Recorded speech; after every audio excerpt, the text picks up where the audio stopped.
कहानी के स्टार्ट में दिखाया जाता है कि एक मशहूर राइटर मैरी अपने फ्रेंड्स के ग्रुप के साथ छुट्टियां मनाने के लिए एक आइलैंड पे आई थी, जो घूमने के लिए बहुत ही अच्छी जगह है। पर 3 दिन से लगातार मौसम के खराब रहने की वजह से इन्हें अपने घर में ही कैद रहना पड़ रहा था। बारिश बहुत तेज हो रही थी। इस काली रात में उन्हें डर भी लग रहा था और वो बोर भी हो रहे थे। इसलिए ये लोग एक दूसरे को डरावनी कहानियां सुनाकर टाइम पास करने का फैसला करते हैं। यहाँ हमें देखने को मिलता है कि कोई ना नजर आने वाली चीज इनके रूम का दरवाजा बंद कर रही थी, जिससे ये लोग नोटिस नहीं कर पाते। एक लड़का एक किताब से पढ़कर स्टोरी सुनाना शुरू करता है।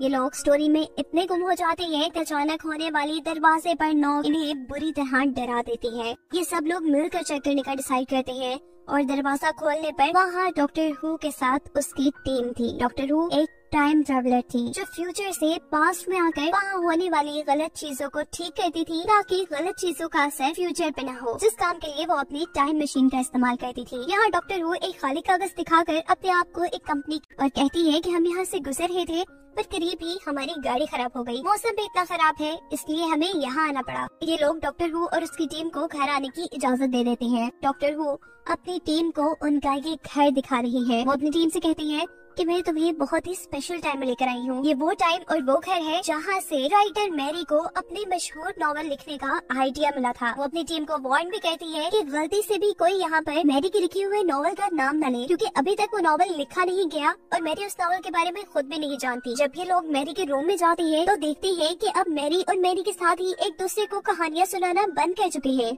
और डांस करने का सोच रही है। लेकिन अगर इस वक्त में इन लोगों ने डांस किया और एक दूसरे को कहानियां न सुनाई तो मैरी को अपने नॉवल का आइडिया न आता। मैरी के दोस्त डॉक्टर हू की टीम को भी डांस करने का कह रहे थे, पर डॉक्टर हू और उसकी टीम इन सबको कहती है कि नहीं, हम लोग एक दूसरे को कहानियां सुनाते हैं। पर कोई उनकी बात मानने को तैयार ही नहीं था और ऐसे ये सब डांस करने लग जाते हैं। इस टाइम पर दोबारा डॉक्टर मैरी से कहती है कि हमें एक खौफनाक भूतिया कहानी लिखनी चाहिए, पर दोबारा सब उसका ये आइडिया रिजेक्ट कर देते हैं। दिखाया जाता है मैरी के छोटे भाई को, जिसे मेड यहाँ सुनाने आई थी। वो जैसे ही यहाँ से बाहर निकलती है तो एक वॉच उड़ता हुआ दीवार से टकराकर टूट चुका है, जिसे देखने के बाद ऐसा लग रहा है कि जैसे यहाँ कोई भूत हो, और इसीलिए मेड भी ये सब देखकर बहुत ज्यादा डर चुकी थी। दूसरी तरफ दिखाया जाता है कि डॉक्टर हू अपनी टीम को कहती है कि इस रात में कुछ न कुछ तो गड़बड़ है, क्योंकि इस रात में मैरी के दोस्तों ने एक दूसरे को भूतिया कहानियां सुनाने का चैलेंज दिया था, लेकिन यहाँ तो कहानी लिखने या सुनने का कोई माहौल नहीं है और ना ही मेरी का एक साथी पर्सी यहाँ पर है। सीन कट होकर दिखाया जाता है कि अचानक एक सिनरी बॉल से उतरकर गिर जाती है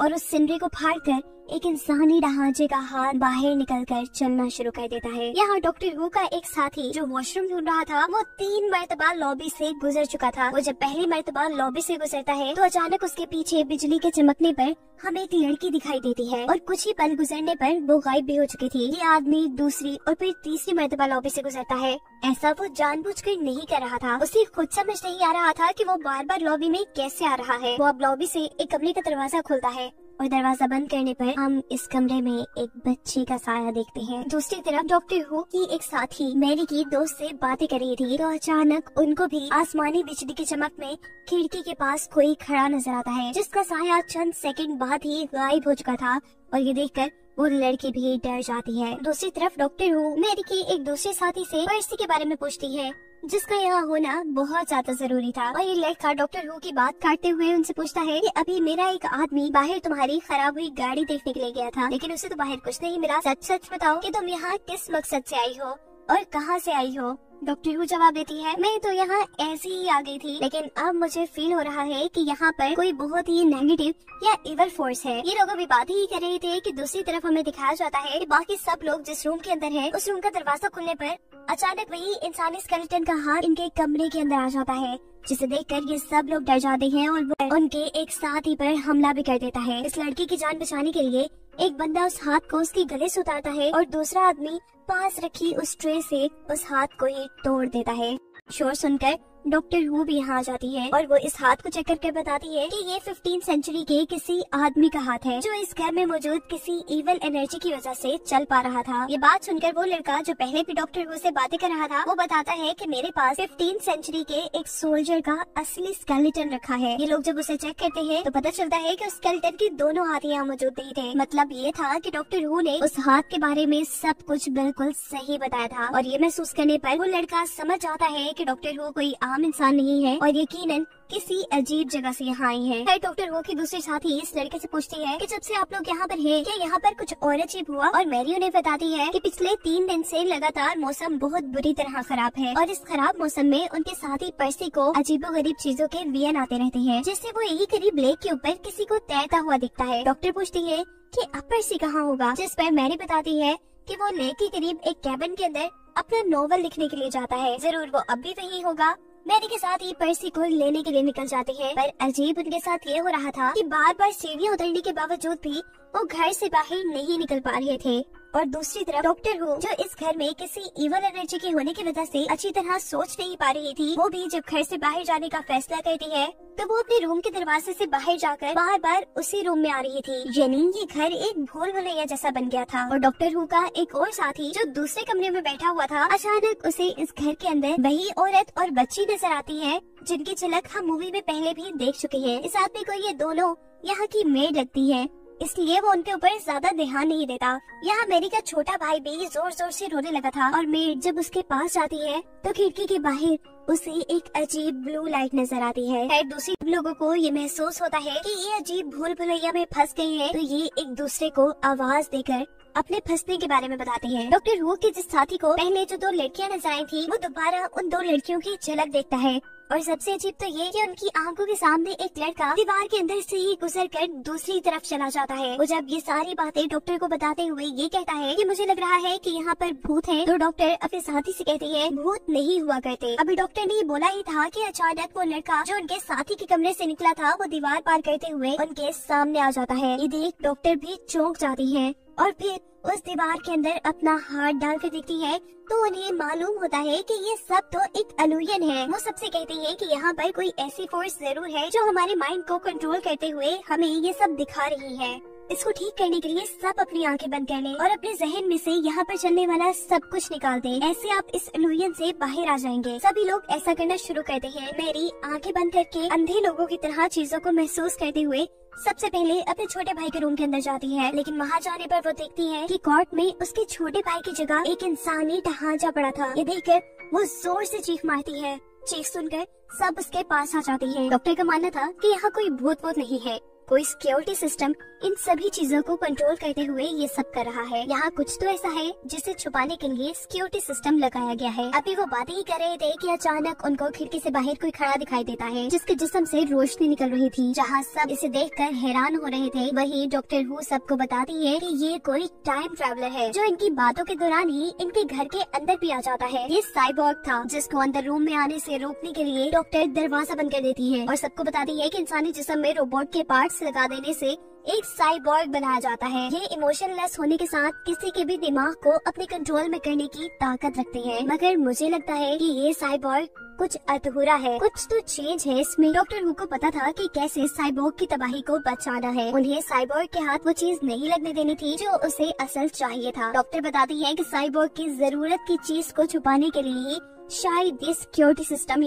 इतने में ही साइबॉर्ग उनके कमरे के अंदर आ जाता है और एक आदमी को गले से पकड़कर उससे पूछता है कि क्या तुम गार्डियन हो। उस आदमी के ना बोलने पर साइबॉर्ग उसे उठाकर जमीन पर फेंकता है। ये लोगों को छोटे बच्चे की रोने की आवाजें आती हैं। ये मैरी का भाई था जिसकी आवाज साइबॉर्ग भी सुन चुका था। आवाज को फॉलो करते हुए वो उस बच्चे के पास पहुंच जाता है और उसे उठाकर कहता है कि अब तुम भी हमारे जैसे बन जाओगे। इस सब के बाद साइबॉर्ग अपनी जरूरत की चीज ढूंढने के लिए एक दूसरे कमरे में जाता है जहाँ पर डॉक्टर हु पहले से ही मौजूद थी। वो साइबॉर्ग से पूछती है बताओ तुम्हें क्या चाहिए, क्या पता मैं तुम्हारी मदद कर दूं। उसे देखकर साइबॉर्ग कहता है कि मैं तुम्हें इस जमाने में एक्सपेक्ट नहीं कर रहा था, मतलब ये बहुत पुराना जमाना है, तुम इस जमाने के नहीं हो। जिस पर डॉक्टर हु कहती है कि तुम भी तो सबसे अलग हो, बताओ तुम्हें अभी तक पूरा क्यों नहीं किया गया। ये सुनते ही वो साइबॉर्ग गुस्से में आ जाता है और डॉक्टर को मारने ही वाला था तो डॉक्टर उसे रोक कर कहती है मुझे बताओ तो सही, हम दोनों मिलकर उस चीज को ढूंढ लेंगे। ये साइबॉर्ग अब डॉक्टर हु को बताता है कि मैं साइबेरियन को लेने के लिए आया हूँ जिसने यहाँ किसी इंसान की बॉडी पर कब्जा किया हुआ है, वो मेरा गार्डियन है। ये सब बताते हुए उसने आसमानी बिजली के जरिए अपने आप को चार्ज भी कर लिया था। जबकि दूसरी तरफ हम डॉक्टर हु और बाकी लोगों को देखते हैं कि वो एक ऐसे कमरे में आए हैं जहाँ की दीवारों पे भी कुछ न कुछ लिखा हुआ है। मैरी कहती है कि ये सारा काम पर्सी का होगा जिसे अभी तक हमने मूवी में नहीं देखा और वो इन्हीं का एक साथी है। ये लोग पर्सी को ढूंढते ढूंढते बेसमेंट के अंदर आ जाते हैं जहाँ पर्सी इन सब लोगों को बता रहा था कि वो साइबॉर्ग मेरे ही पीछे आया है। असल में मैं ही उसका गार्डियन हूँ। दूसरी तरफ डॉक्टर हू भी साइबॉर्ग को ये कहकर वहाँ से भाग आई थी कि मैं तुम्हारे गार्डियन को ढूंढती हूँ। वो भी अब बेसमेंट में पर्सी के पास पहुँचती है। उसके पीछे पीछे साइबॉर्ग भी यही बेसमेंट में आ जाता है और पर्सी एक लम्हे में ही उसे वापस ऊपर भेज देता है।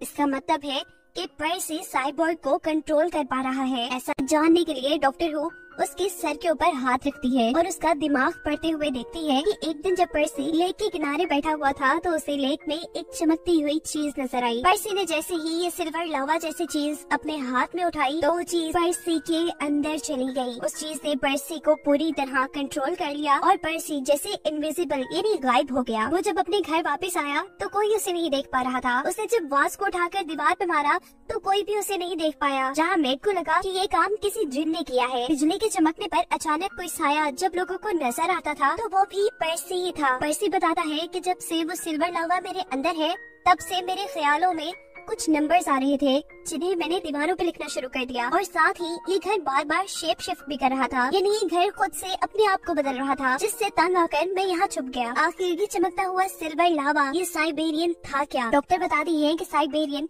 एक हाईली एडवांस टेक्नोलॉजी है जिसके अंदर साइबॉर्ग और एआई का सारा नॉलेज है जो कि साइबॉर्ग की बनाई हुई है। असल में साइबॉर्ग मैन आज दुनिया पर कब्जा करना चाहती है। पर्सी अपने अंदर के मौजूद साइबेरियन की मदद से इन्हें बताता है कि फ्यूचर में ये साइबॉर्ग इस दुनिया पे कब्जा करके पूरी दुनिया को तबाह भी कर देंगे।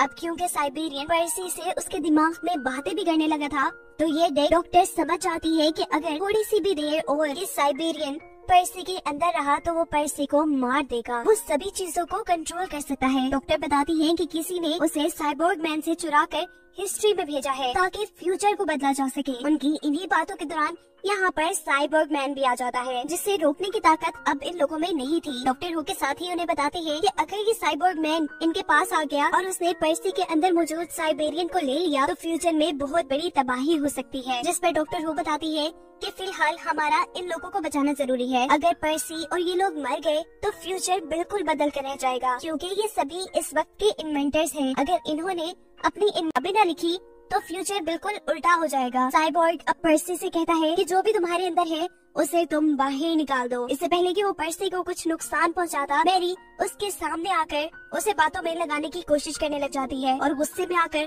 साइबॉर्ग उसे दूर फेंकता है। सिचुएशन को हैंडल करने के लिए डॉक्टर हू अब पर्सी को मारना शुरू कर देती है। ऐसा करते ही उसके अंदर मौजूद साइबेरियन उसकी बॉडी से बाहर निकल आया था और अब ये साइबेरियन साइबॉर्ग के हाथ न लग जाए। डॉक्टर हू जल्दी से उस साइबेरियन को अपने अंदर एब्सॉर्ब कर लेती है। ये देखकर साइबॉर्ग मैन डॉक्टर हू को धमकी देता है कि अगर तुमने साइबेरियन मेरे हवाले ना किया तो मैं पूरी दुनिया को तबाह कर दूंगा। ना चाहते हुए भी डॉक्टर हू साइबेरियन उसके हवाले कर देती है और ऐसा करते ही इस आइलैंड पे खराब मौसम दोबारा से ठीक होने लगता है। डॉक्टर हू के साथ ही पूछते हैं कि आपने ऐसा क्यों किया? डॉक्टर बताती है कि मैंने ये सब जानबूझ के किया है। मैंने पर्सी की मौत दिखाकर साइबेरियन को धोखे से और साइबॉर्ग मैन को मैंने वो इसलिए दे दिया ताकि वो यहाँ कोई तबाही ना करे और उससे फ्यूचर भी चेंज ना हो। जबकि अब हम फ्यूचर में जाएंगे और साइबॉर्ग को उनकी आर्मी बनाकर इस दुनिया को तबाह करने से रोकेंगे। और यहाँ डॉक्टर का साथी डॉक्टर से पूछता है कि चलो मान लिया कि यहाँ जितना भी कुछ अजीब हुआ वो साइबेरियन का क्रिएट किया गया था, लेकिन वो दो औरतें जो मैं बार बार देख रहा था वो कौन थी? और सारी बातों को सोचते हुए डॉक्टर को ये मानना पड़ जाता है कि इस दुनिया में भूत भी होते हैं। अब वो फ्यूचर में जाकर फ्यूचर को ठीक करना चाहती थी और यही सब दिखाते हुए ये कहानी यहाँ खत्म हो जाती है।